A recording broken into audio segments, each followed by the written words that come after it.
Welcome বন্ধুরা আজকের আমার এই ভিডিওতে আমি শিপ্রা। আজকে বানাইমু পাকা আম দিয়া চাটনি। কার কার ভালো লাগে অবশ্যই কমেন্ট করে জানাইবা। আমি এখানে 2টা আম নিয়েছি, পাকনা আম। তো ওই পাকা আমটি ভালো করে চুলাইয়া আমি ছোটো ছোটো পিস করে কাইটটা নিয়েছি। নিয়ে কড়াইয়ের মধ্যে আমার কাছে শস্য আসলাম, তাই আমি হালকা একটু জিরা দিয়া ফোড়ন দিয়া বয়াই দিছি একদম লো ফ্লেমে।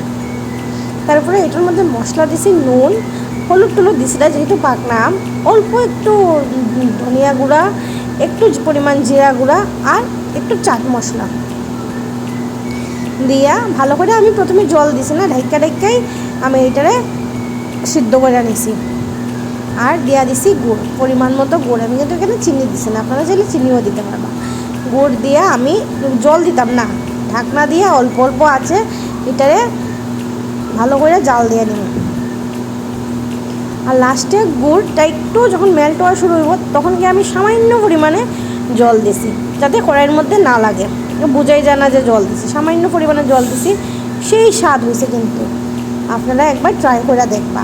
আর আমার রেসিপি ভিডিও কেমন লাগে অবশ্যই কমেন্ট করবা, ভালো লাগলে শেয়ার করবা। ধন্যবাদ দেখার জন্য।